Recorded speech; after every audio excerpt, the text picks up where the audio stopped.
Vamos a hablar acerca de los ángeles. Vamos a intentar profundizar en lo que fue la creación de los ángeles.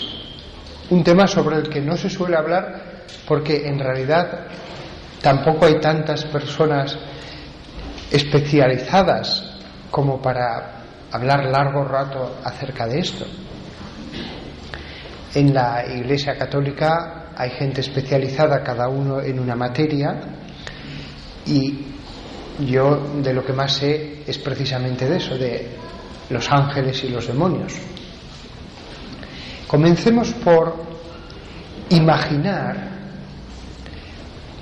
lo que debía ser cuando existía solo Dios, solo y exclusivamente Dios, no había nada más. La verdad es que una cosa que podemos pensar es cuánto tiempo pasó Dios estando solo. Pero esa pregunta es una pregunta humana, porque nosotros estamos en el tiempo. En realidad, como en Dios no pasa tiempo, pues podemos decir que mucho o poco o nada. Sí que es cierto que hubo un antes y un después. Un antes en que solo existía Dios y un después en el que había ángeles. Después vendría el mundo material. Pero la pregunta, ¿cuánto tiempo pasó Dios solo? Esa interesante pregunta tiene como respuesta un eterno presente. Podemos imaginarlo como una eternidad entera y muy al final aparecieron los ángeles, o podemos imaginarlo como algo breve. En Dios no hay tiempo. Con lo cual, mucho o poco, pues no se puede contestar a esa pregunta. En cierto modo, un instante de Dios equivale a miles de eternidades consecutivas. Visto desde otro punto de vista, ese antes de Dios pudo ser, podríamos decir que fue el mínimo posible, en cuanto que Dios deseaba a otros seres hacerles partícipes de su felicidad y no quiso esperar. Pero hay una cosa que debemos tener en cuenta, y especialmente los sacerdotes. Dios ya era perfectamente feliz antes. Dios no nos necesitaba. Digo los sacerdotes especialmente porque los sacerdotes podemos tener la tentación de pensar que somos útiles a Dios. Pues no somos útiles a Dios. No somos útiles a Dios. Dios no necesita de nada ni de nadie.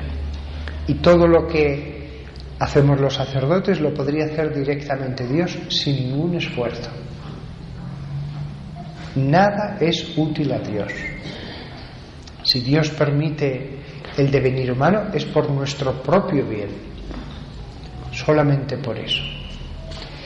Pero volvamos a ese momento en que Dios estaba solo y era feliz, perfectamente feliz. Él quiso crear otros seres para hacerles partícipes de la felicidad. Yo ante mí ahora veo a varios cientos de personas en este templo. Yo me imagino lo maravilloso que es que estas cientos de personas fueran felices. Pues imaginémonos mucha más gente, mucho más seres individuales, cada uno feliz. Esa idea atrajo tanto a Dios que fue por lo que dijo: sí, quiero que haya más seres felices. No me voy a guardar la felicidad para mí mismo. No quiero ser el único feliz. Quiero expandir la felicidad, y además de un modo generoso, porque Desde un punto de vista humano podríamos haber dicho, pues sí, crea a 5 compañeros, a 10, a 50. Generosidad. Podría haber sido que el universo hubiera sido Dios y 50 compañeros más. Podría haber sido así. O 3 hijos, o 4 hijos, o 1000. Pero Dios quiso hacer a cuantos más mejor. Y entonces creó primero a los ángeles. ¿Cómo debió ser el momento en que aparecen los ángeles? Miles y miles de millones de ángeles. Eso sí que estamos seguros, porque hay un versículo del profeta Daniel que dice: miríadas de ángeles están alrededor de su trono. Miriadas son 10.000, una miriada de 10 miriada es 10.000 por 10.000, 100 millones, o sea, cientos de millones y cientos de millones. ¿Cómo debió ser el momento en que sale? Eso debió ser fascinante y maravilloso. Seres que de pronto existían, seres que de pronto despertaban. Imaginémonos lo que es por la mañana despertarnos, o lo que ha sido el despertar de nuestra infancia desde que no existíamos a que poco a poco nos vamos haciendo conscientes de un modo natural. Algo así debió ser entre ellos, fuera de golpe o fuera un aparecer a la consciencia paulatinamente. Lo cierto es que allí estaban ellos y no había nada más. Alrededor de los ángeles no había nada. No había tierra, ni llanuras, ni solo, podemoslo imaginar, la oscuridad, la nada. Alrededor de los ángeles solo estaba la nada. Y ellos en mitad de esa nada existiendo. ¿Cómo verían a Dios? ¿Qué verían? No veían su rostro. Nadie puede ver la faz de Dios y estar en tiempo de prueba. Ellos iban a pasar a un tiempo de prueba. No podían ver el rostro de Dios todavía. Eso hubiera destruido la prueba. Hay 3 cosas en este universo material que son como parábolas de Dios. 3, sobre todo 3. La primera, las montañas. Entre todas las montañas, una gran montaña es una imagen de Dios. Desde los pueblos más antiguos siempre ellos han visto con claridad la comparación. Los pueblos, por primitivos que sean, veían esa altura. Yo soy de Huesca, la parte central, el corazón de los Pirineos, y ahí hay montañas impresionantes. Ya no va a haber montañas tan impresionantes hasta los Alpes, y ya no hay en Europa nada comparable. Pero después de los Alpes, los Pirineos. Y las montañas, uno va por el resto de Francia o de Alemania, y sí, ve montañas más grandes, montañas más pequeñas, pero los Pirineos, cuando ve las alturas más grandes de los Pirineos, dice: madre mía, esto sí que es una montaña. Recorrer una montaña, para personas que no estén verdaderamente muy duchas y en línea recta, son días y días y días. Los montañeros con músculos de acero y corazones que están ya habituados a ellos sí que pueden coronar una montaña en menos tiempo, pero son miles de kilómetros de altura. Y cuando uno va cuesta arriba, uno dice: pero qué grande es esto. Claro, en una de esas montañas hay bosques, hay jabalíes, hay águilas, hay riachuelos, hay pueblos. En una sola de esas grandes montañas hay varias poblaciones. Son tan inmensas esas montañas que seguirán dando agua y agua y agua todo el año por más que no llueva durante meses y meses y meses. Sus reservas, sus cisternas internas bajo la tierra deben ser impresionantes, impresionantes. Es una imagen de Dios. Además, la montaña está recubierta de vida. La montaña da vida. Una sola de esas grandes montañas da agua a poblaciones de cientos de miles de habitantes sin ningún problema, todo el año. Da alimento. Encima de estar recubierta la montaña de vida, a veces están las nubes que llegan hasta la mitad, son tan altas que las nubes chocan con la montaña pero no la superan a veces. Imagen del misterio o del Espíritu Santo cubriéndola. Y más arriba la blancura, la pureza de la nieve, imagen de la pureza de Dios. Por eso las montañas es una gran imagen de Dios. Otra imagen de Dios es el océano. Quien ha visto el océano inmenso, las comparaciones surgen fáciles entre una mota de polvo, una gota y el océano. No me voy a detener en esa, es evidente. Y la tercera gran imagen que hay en el universo es el sol. Si cada una que he dicho antes mayor es la siguiente, el sol no tiene comparación. El sol como fuente de luz, como fuente de vida, como fuente de calor. El sol en su inmensidad. Cuando nos acercamos al sol, el sol ya no parece una esfera, que la esfera es la imagen de la perfección, de la rotundidad. Cualquier otro polígono siempre parece cuerpo poliédrico siempre parece menos rotundo, menos perfecto que la esfera en su contundencia, en la perfección de sus formas. Y cuando nos acercamos, ese mismo sol parece un océano. Si viéramos el sol más cerca, lo veríamos como una superficie inacabable. Si la Tierra me puede llevar andando, pues años el recorrerla, el sol llevaría vidas el recorrerla.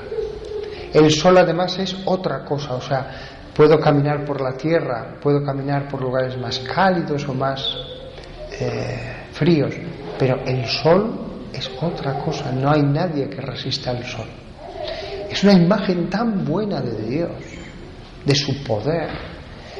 Entonces, a mí me gusta imaginarme, pero solo es una imaginación, a Dios en ese momento de la creación como un inmenso sol, como un inmenso sol del que salía luz, una luz que podían ver los ángeles sin que hiriera los ojos, una luz agradable que inspiraba amor, que inspiraba comprensión, acogimiento hacia todos esos ángeles. Por supuesto, son imágenes. Dios no tiene forma, Dios no es una esfera ni es un sol, pero lo mismo que Jesús decía, os voy a contar una parábola, y a través de lo material explicaba lo espiritual. El universo es una gran parábola acerca de Dios. El sol es como una metáfora de lo que es Él. Y lo mismo que alrededor del sol dan vuelta todos los astros del sistema solar, asteroides, planetas, incluso los satélites, aunque sea a través de giros alrededor de cuerpos intermedios, Él es el centro total. Lo mismo sucedía al crear a los ángeles. Allí estaba Dios, impresionante, y todo lo demás como motas de polvo, como alrededor. Me decía una persona con la que hablaba hace 2 días lo que le impresionaba a él cuando se iba de misiones lejos o a otros asuntos y podía ver la noche estrellada. Yo no la he vuelto a ver en Madrid nunca más, pero en Huesca recuerdo, sobre todo ciertas noches, en que era increíble la cantidad de estrellas que se veían. ¡Qué espectáculo! Hasta el hombre menos poético se quedaba diciendo, vaya, vaya. Y además acabas viendo la Vía Láctea en todas sus tonalidades, y hoy día lo sabemos, que lo que nos parece algo blanquecino son cientos y cientos y cientos de millones de estrellas, casi nada. Y uno dice, madre mía, toda la Vía Láctea, y solo estoy viendo una parte desde la Tierra, y sé que cada pequeña luz es como mínimo tan grande como el sol que tenemos aquí. Pues imaginaos eso, y que cada punto es un ángel, unos más grandes, otros más pequeños, y en el centro Dios. Yo creo que eso es lo que debieron ver los ángeles. Por supuesto, la explicación es visual. Ellos veían la presencia y la manifestación de ese ser infinito y la presencia del resto de los seres finitos. Lo mismo que nosotros vemos cuerpos y rostros, ellos conocían que allí estaban todos los otros, de algún modo, que nosotros no podemos saber porque somos como ciegos. Es como el ciego que nunca ha visto un paisaje. Pues, como no hemos visto el espíritu, solamente podemos, como el ciego que toca y palpa y tiene una ligera idea. El espíritu no se puede palpar. Palpamos con nuestro espíritu, con nuestra inteligencia palpamos ese mundo y nos hacemos una mínima idea, ínfima, pero al menos nuestro espíritu puede palpar. Los filósofos, los grandes pensadores, los teólogos han podido palpar ese mundo que no vemos, llegando a las mismas conclusiones. Allí estaba Dios. La diferencia entre cualquier motita de polvo, en realidad una estrella, y ese Dios era muchísimo más grande que entre una mota de polvo y el sol, por supuesto. Y de pronto ese Dios grandioso que les había creado les habló, y les habló como Padre. Les habló como Dios y como Padre. Les habló que Él quería que más seres fueran felices. Les dijo lo que estaba bien, lo que estaba mal, qué debían hacer, cómo daban gloria, cómo debían comportarse. Y los ángeles estaban felices de profundizar en Dios, de conocer cada vez más a Dios. Y entre ellos hablaban, se comunicaban, unos enseñaban a otros. Las jerarquías eran jerarquías de entendimiento, de sabiduría. Cada uno con el poder de su sabiduría ayudaba a los estratos inferiores y esos a su vez a otros inferiores, para que todos comprendieran al máximo quién era su Padre. ¿Quién era su Padre? Y entonces Dios, una vez que habían entendido más, que habían madurado, no inmediatamente, les dejaría tiempo para que fueran consolidando su conocimiento, les dijo que les iba a poner una prueba, porque lo importante es que desarrollaran su espíritu, las virtudes que puede haber en el espíritu. Los ángeles fueron creados bellos, inteligentes, poderosos, pero la bondad es algo que se desarrolla a través de la voluntad. Es uno mismo. Eran como los niños pequeños, una ricura, pero todavía no había en ellos virtudes. Las virtudes se tienen que desarrollar. Las virtudes no se conceden como una medalla. Y para eso Dios les puso una prueba. Y pudo ponerles una prueba porque ellos todavía no veían la faz de Dios. La prueba, no podemos estar al 100% seguros en qué consistió, pero algunos místicos nos han dicho que ellos han visto y coinciden en que lo primero fue la encarnación. Dios les dijo que iba a crear un mundo material y que en ese mundo material iba a haber seres humanos y que iban a pecar y que Él iba a venir al mundo para ayudarles como ser humano. Y les dijo: mirad mi encarnación, adoradme, soy yo, ese Dios que os ha creado, hecho hombre. El estupor entre aquellos miles de millones de ángeles debió ser formidable. Ese Dios que lo vemos como un océano inacabable, de sabiduría, de poder, de belleza, que no nos osamos compararnos a Él ni vamos, es que no le llegamos al talón, sería demasiado. No somos más que una brizna de polvo ante un océano infinito. Se va a concentrar en ese minúsculo ser, como una hormiga que es el ser humano sobre la tierra. El plan era grandioso, tanto amor. Pero ¿cómo Dios puede hacer esto? Tanto les ama. Qué desagradecidos.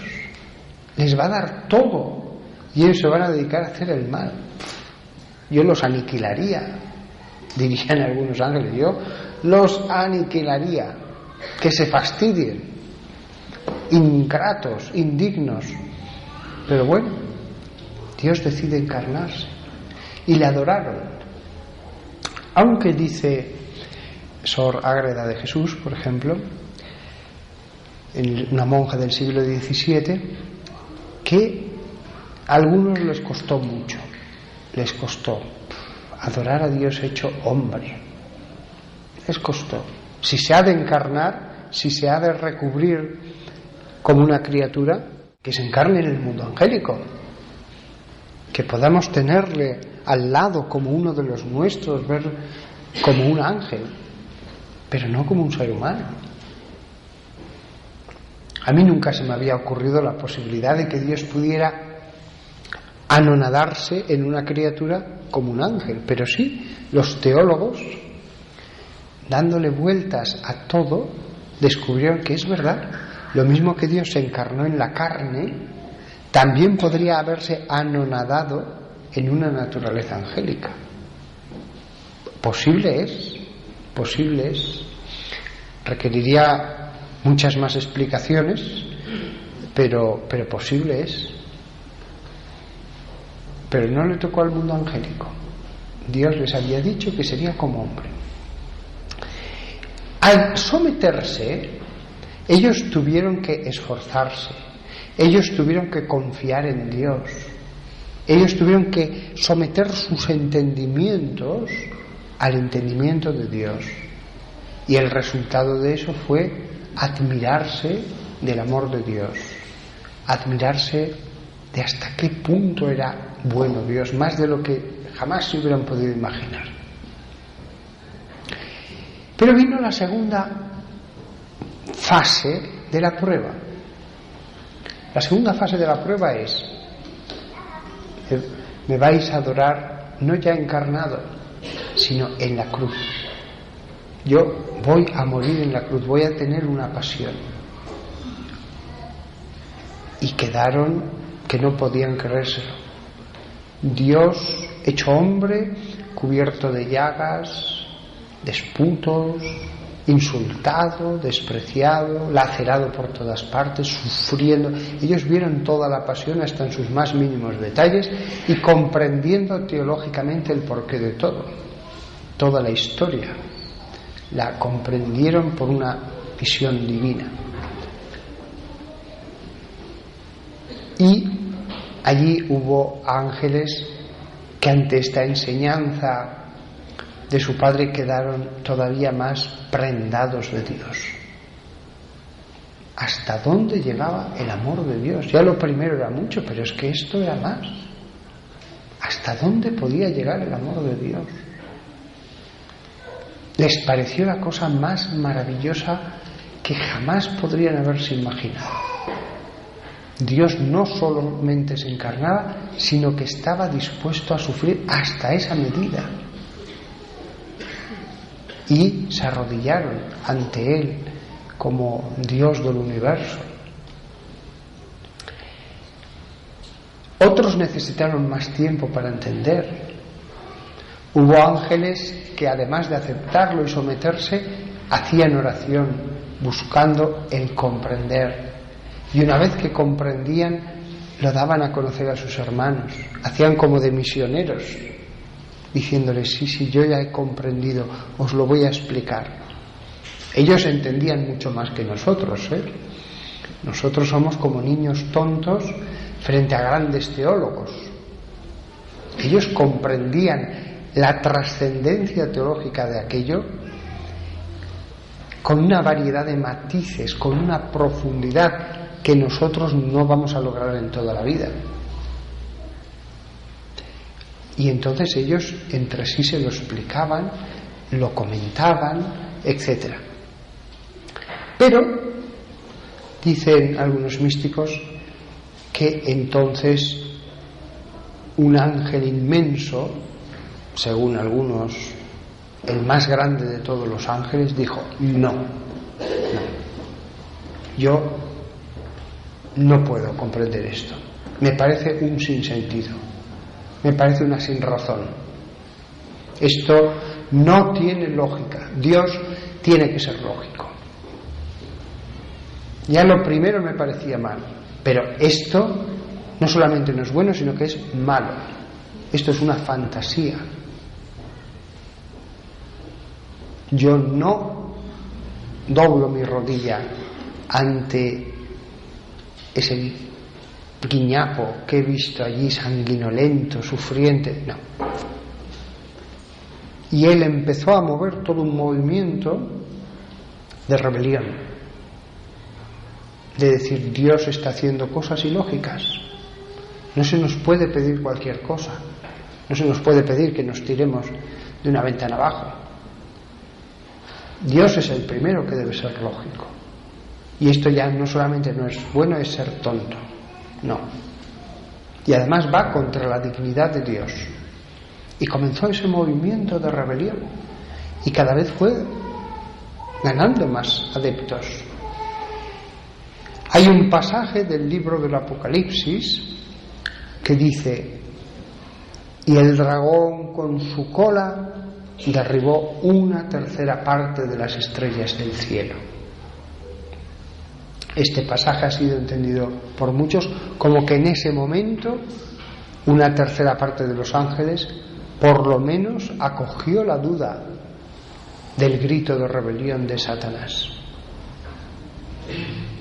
No significa que se condenaron 1/3 parte, pero sí que hubo un momento, el peor, en que 1/3 parte se sintió vacilar y admitió la duda dentro de sus corazones.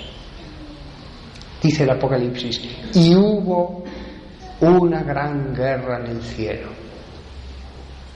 Esa guerra no fue con espadas materiales ni con armas materiales, era una guerra de entendimientos, unos dando unas razones a favor de una cosa, otros dando otras razones a favor de otro.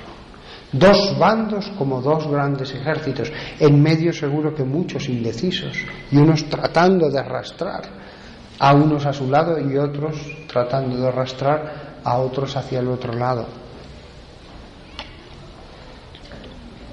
Hubo una guerra en el cielo y lucharon Miguel y los ángeles fieles a Dios y el diablo y sus ángeles rebeldes. Y el diablo y sus ángeles rebeldes fueron expulsados del cielo y cayeron sobre la tierra. Es brevísimo el modo en que se nos describe esa batalla, pero allí no había tiempo como el humano. Ese tiempo angélico pudo durar el equivalente a muchos años de nuestro tiempo material. Quizás podemos incluso hablar de siglos. Fue una guerra en la que Dios, al que le preguntaba, los ángeles hacían oración también, y en la oración Dios les hablaba y les decía: no, hijo mío, hazte humilde, y no creas que lo sabes todo. Sabes mucho del entendimiento, pero una cosa es el amor. Y habría ángeles que se dedicarían más a la oración, otros más al estudio, otros serían más como misioneros. Habría muchos tipos de funciones dentro del mundo angélico, muchas vocaciones. Y en esa lucha las virtudes se iban formando. Dios permitió la prueba porque en la prueba aparecería el amor, la humildad, etcétera, en los ángeles de un modo que si no nunca hubiera podido aparecer. Es como los diamantes. Los diamantes, o aplicas una determinada temperatura y una presión increíble de cientos y cientos de toneladas por centímetro cuadrado, o no aparecen. Arena en el mundo hay mucha, y guijarros sin valor, pero si quieres que aparezca un diamante, una esmeralda, un rubí, eso requiere una serie de condiciones. Y si se pudiera quejar la piedra cuando aplicas toda esa presión y esa temperatura, se quejaría, diría que me estás destrozándome, y Dios le diría al Creador: tú ahora no lo entiendes, pero cuando veas el resultado final dirás: valía la pena. Lo mismo pasa con las virtudes. Si no es bajo determinadas condiciones, nunca aparecerían esas, aparecerían otras de menor valor. Si Dios pudiera habernos evitado a nosotros y a los ángeles el sufrimiento, lo hubiera hecho. Él no quiere que nadie sufra. Pero una cosa es crear, para eso basta Dios que diga creo, y otra cosa es desarrollar las virtudes. Allí no basta con un acto de Dios diciendo creo. Para crear las virtudes es la voluntad a través del amor que las va desarrollando. Y si no, no. Y eso vale para la Virgen María, para el Arcángel San Miguel, para todos los seres humanos. Si las virtudes se pudieran dar como una medalla, Dios las daría. Pero aquí de lo que se trata es de transformar el yo. La virtud no es algo que nos ponemos encima, es la transformación del yo. Y eso solo el yo puede hacerlo paulatinamente, a través del gozo de cosas buenas y del sufrimiento de cosas malas. Esto fue lo que se permitió en la prueba de los ángeles. Y así los ángeles ya no solamente fueron inteligentes, empezaron a ser buenos, muy buenos, santos, muy santos, cada uno en la medida de su generosidad. Cada uno fue una gema preciosa en la medida en el que el yo se dejó obrar. Y por fin en el universo, todavía no había ningún ser humano, apareció la bondad y la santidad. Las cosas que Dios no podía crear tenían que ser respuesta de seres humanos. y para ello Dios necesitaba no mostrarle su rostro. Si les mostraba el rostro, ya no había mérito ninguno. Tenían que fiarse. Es como si a mí me llaman a mi casa y me pide un hombre: mire, por favor, acabo de tener un accidente de tráfico, ¿me puede ayudar? Necesitaría hacer una llamada, necesitaría... Si el que llama a mi puerta es el hombre más rico de México y yo lo reconozco, le digo: por supuesto, pase, quiere quedarse a cenar, salgo yo mismo, lo que haga falta. Si el hombre más rico de México me dice: oiga, necesitaría ahora pues $100, no, le doy $10,000, vamos al banco, lo que haga falta. Pero tendrá cosas importantes que hacer. Nada. Aunque esté yo trabajando, que me despidan si quieren. Este hombre me puede dar un puesto de trabajo como nunca haya soñado. Si yo sé que el que llama a mi puerta es el hombre más rico de México, no tiene ningún mérito ayudarle, ninguno. Pero si llama ese mismo hombre desconocido, que yo no sé quién es, eso tiene mérito, porque la ayuda, y sobre todo si me cuesta, si me tengo que fiar, esa sí que va a valer. Después me podrá decir: usted no sabía quién era yo y yo he visto cómo me ha tratado y yo he visto el amor que ha puesto, ahora soy yo el que le va a compensar. Por eso los ángeles no podían ver el rostro de Dios. Si hubieran visto el rostro de Dios, todo el mundo hubiera hecho lo máximo, ya no tenía mérito ninguno. Pero porque se desarrollaban esas virtudes, vino la tercera fase y última. Dios aún les pidió más. Ojo, ayudando a los que más lo necesitaban, porque sabía que iba a ser duro para ellos. Entonces Dios ayudaba a los más débiles y les hablaba en su corazón. La tercera prueba fue: pero aún os voy a pedir más. Yo no voy a aparecer en ese mundo material cuando me encarne directamente en el aire. No me voy a aparecer milagrosamente formado y ya está, sino que me voy a desarrollar como cualquier ser viviente desde lo más mínimo, y voy a ir creciendo y me van a tener que enseñar, me van a tener que limpiar. Voy a tener una madre. Dios va a tener una madre. Voy a tener una madre. Y será mi auténtica madre. Y desarrollará tales virtudes y va a sufrir tanto en la pasión, aunque no corporalmente, pero lo mismo en el espíritu que yo. Va a sufrir tanto y va a desarrollar tales virtudes que ella va a merecer de mí el título, y así se lo daré, de Reina de los Ángeles. Tenéis que arrodillaros ante ella y venerarla como vuestra reina. ¿Os podéis imaginar todos esos miles y miles y miles de millones? Se debieron quedar con la boca abierta. No tienen rostro los ángeles, pero se debieron quedar diciendo: no me lo puedo creer. Una de esas hormigas, un mamífero que come, que bebe, que no es ante nosotros ni como un niño.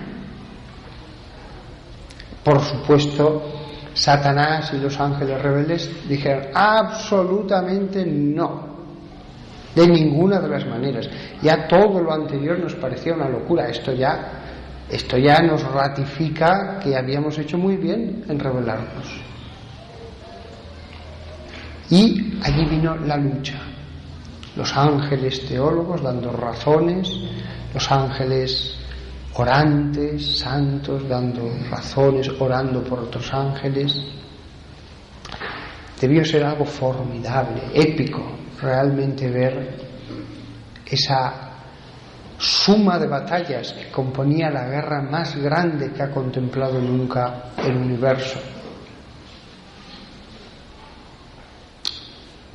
Y el problema es que algunos ángeles, en ese proceso, se malignizaron cada vez más. Algunos ángeles se transformaron cada vez más en monstruos. Aquel ángel bellísimo, perfecto, que había sido la gema por excelencia de la creación, acabó siendo llamado en la Biblia el dragón. Acabó siendo llamado el homicida desde el principio, porque si hubiera podido matar a Dios, lo hubiera matado. Si él hubiera podido matar a Dios, lo hubiera matado. Y hubiera matado a todos los ángeles que no comulgaban con sus ideas. Era pura envidia, puro celo. En el fondo, lo que él quería era ocupar el lugar de la Virgen María. En el fondo, él sí que hubiera querido ser príncipe de todos los ángeles. La incapacidad de doblar la rodilla, de someterse, de humillarse, de aceptar que uno no lo entiende todo. Él se transformó no ya en un monstruo, sino en el más grande monstruo del mundo angélico. Ya debía ser antes poderosísimo, inteligente como ninguno, una montaña de conocimiento. Las descripciones que hay de Lucifer son grandiosas. Basta leer la descripción del Leviatán que hace el libro de Job. Basta leer la descripción del príncipe de Tiro que aparece en el libro de Jeremías. Son pasajes en los que Dios dice: fijaos cómo era mi obra maestra y fijaos cómo todo el bien que yo le di, Él lo transformó en mal, por envidia. Cada vez más soberbia, cada vez más rebelión, cada vez más deseo de que su creador no existiese, de ponerse él en el lugar del creador. Ahora entendemos nosotros por qué la imagen del crucifijo o de la Virgen María, aunque sea en una medalla, les produce tal reacción. Les recuerda al momento la razón de su condena. Les recuerda que podían haber sido felices toda la eternidad y que ellos optaron por la autonomía, por la libertad, por ser independientes, y que ya nunca más tendrían la visión de Dios, la felicidad con Dios. Pero no se arrepienten, se han aferrado a su posición. Dios les dio tiempo, Dios les envió gracias para que se arrepintieran, les habló como un padre seguro, les envió ángel tras ángel, pero al final Dios se encuentra ante una tesitura clara: o si les doy más tiempo y más gracias para que se arrepientan, cada vez que la resisten se hacen peores. Y yo ya veo que hemos llegado a ese punto en el que más gracias, más compasión, más bondad solo sirve para que ellos se vuelvan más malos. Luego, mejor es ya acabar con la prueba. O sea, llega un momento en que Dios mismo dice: más tiempo solo es para mal. Es como cuando Dios a un ser humano, después de darle tantísimas gracias, dice: no, ya ha vivido tantos años, si le doy más años es para que su condena sea peor. Ya no tiene sentido. Y en ese momento Dios dice: se acabó tu tiempo de prueba. Si te alargara más el tiempo de prueba, yo que soy Dios y lo sé todo, sé que es para mal. Ya no tiene ningún sentido. Hago un último intento Y si ya tomas esa decisión, se acabó. Y eso fue lo que pasó con los ángeles. Les dejó muy claro: mirad, hay todavía posibilidad. Si volvéis, yo os iré cambiando poco a poco, vais a tener un largo purgatorio, pero vais a ser ayudados para cambiar. Pero si traspasáis esta raya, ya no hay marcha atrás. Quedaréis para siempre como estáis. Los demonios son los que traspasaron a ciencia y conciencia, con pleno conocimiento de que no había después de esa raya más oportunidades si daban un paso al frente, y lo dieron. Esos son los demonios. Por eso Jesús en el Evangelio no hará nunca ningún intento de convertirlos, ningún apostolado con ellos. Con ellos no será bondadoso. Están condenados, son réprobos, no hay nada que hacer.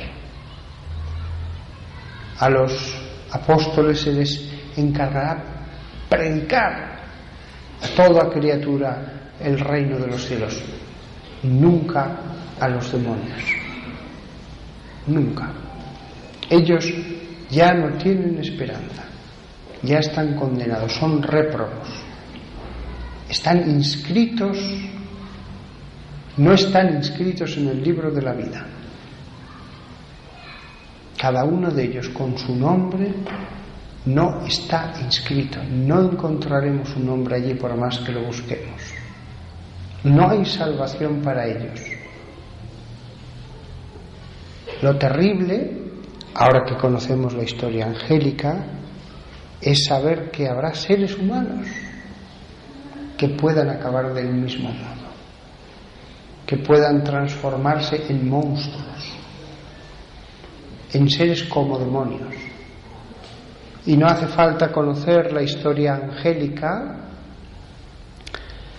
para darnos cuenta de que algunos de nuestros hermanos son así.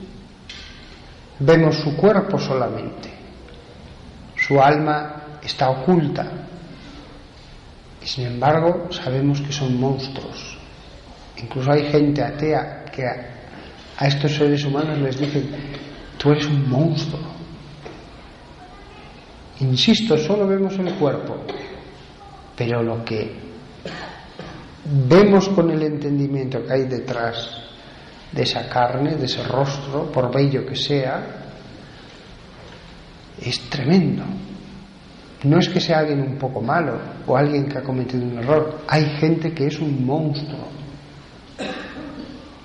Hay gente que es como un lobo, como un oso, como una serpiente, que tiene esas mismas características de ferocidad, de crueldad, de ensañamiento, de veneno en sus palabras. Algunos seres humanos, pues su destino será el de los ángeles rebeldes. Mientras hay vida hay esperanza.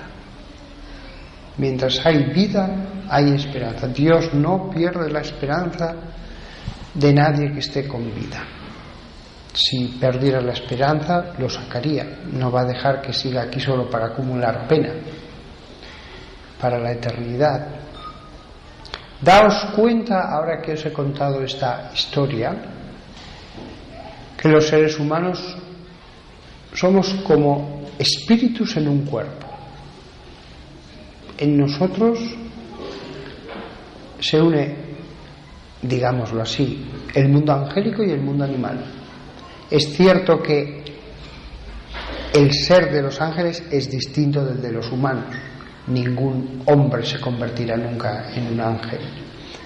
Pero los seres humanos podemos ser como los ángeles. Toda adoración, todo amor, todo bondad, todo buenos sentimientos, todo dulzura.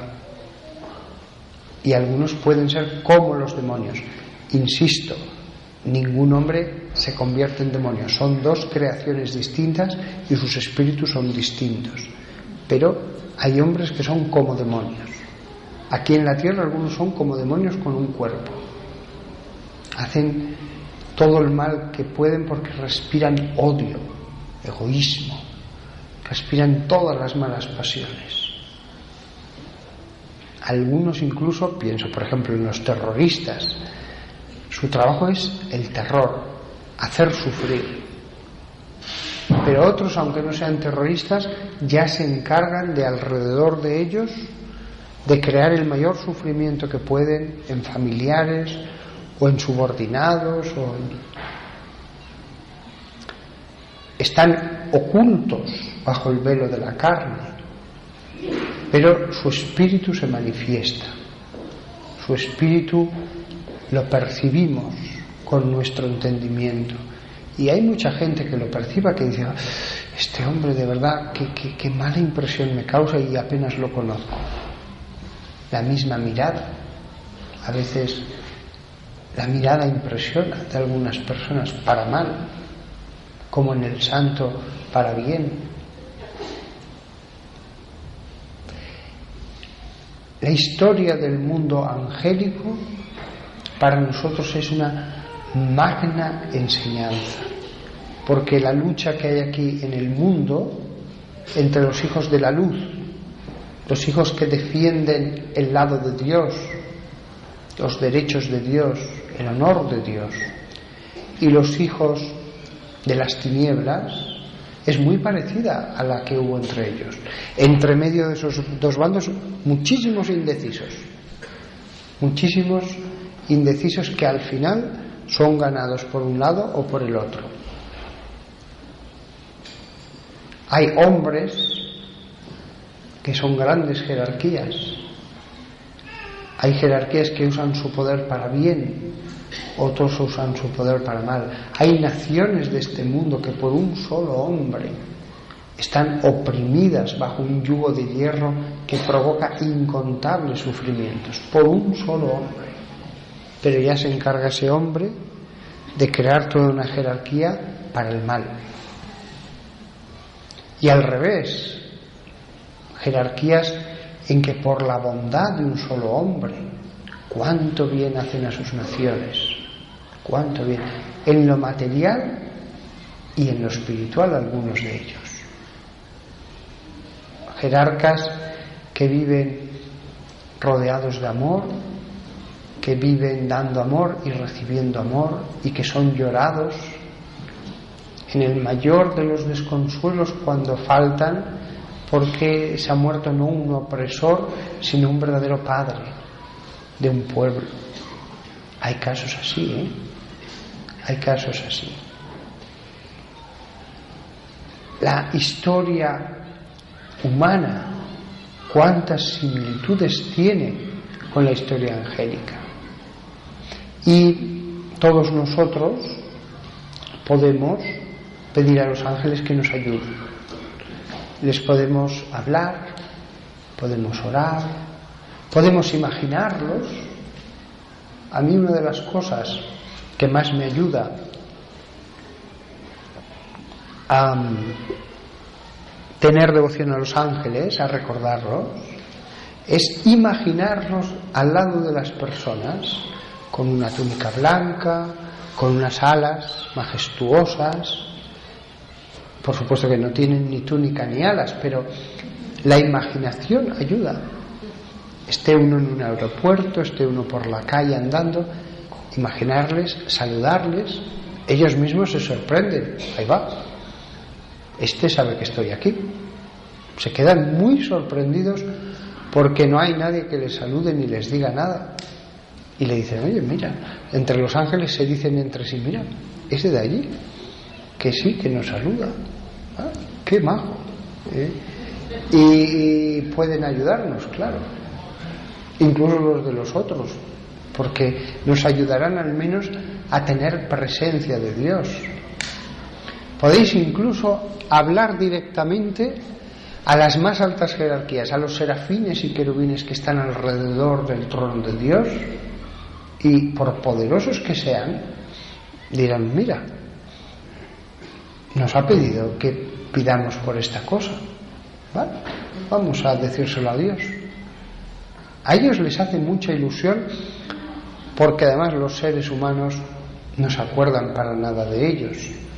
Entonces cuando uno lo hace, pues para ellos es doblemente sorprendente. Y sobre todo a nuestro ángel de la guarda. Habladle, imaginadlo a vuestro lado. Habladle mucho. Él está allí para protegeros. Ha sido puesto directamente por Dios para protegeros y ayudaros. Pues en este momento pasamos a las preguntas. Mi duda es la siguiente. Dentro de los 3 ángeles que nos menciona la Biblia, que es San Miguel, San Gabriel, San Rafael, se habla de un cuarto que sería Uriel. Yo no sé si este es un nombre evangélico o viene de los evangelios apócrifos. ¿Es bueno poner el nombre a nuestro ángel o esto ya viene con tendencia de la nueva era? Vamos a ver, el nombre de Uriel aparece efectivamente en escritos apócrifos.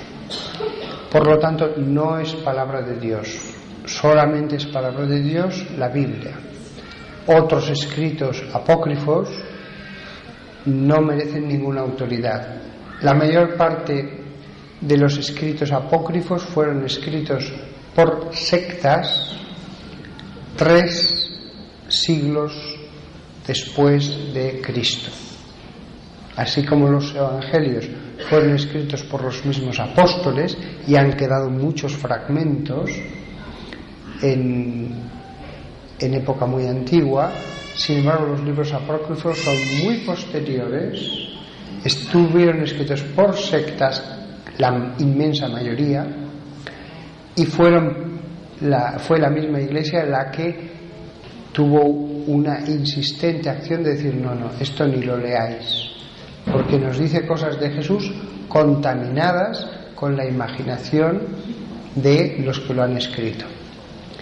Entonces, los únicos nombres seguros de ángeles son los que aparecen en la Biblia. No debemos llamar a los ángeles con nombres que no aparezcan en la Biblia.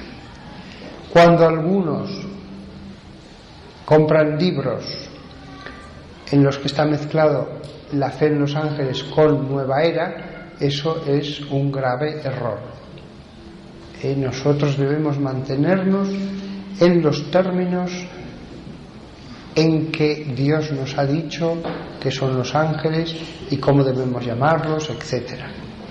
Ir más allá es caer en las trampas de personas individuales que mezclan los ángeles con gemas, que mezclan los ángeles con nombres desconocidos. Esta vela tiene que ser azul, esta vela tiene que ser roja. Eso no tiene nada que ver con la sencillez del cristianismo. Ese tipo de libros lo que hay que hacer es tirarlos. No hay que comprar libros sobre ángeles si no es en un lugar de absoluta confianza, porque todos los libros son ortodoxos o nos los ha aconsejado algún sacerdote. Hay librerías en las que ya la autoridad de la congregación religiosa o de la diócesis se encarga de que todo lo que se vende allí sean aguas puras.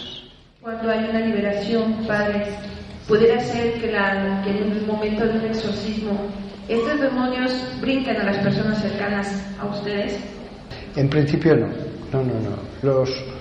No hay peligro para los que están en una sesión de exorcismo de los espíritus que van a salir de allí.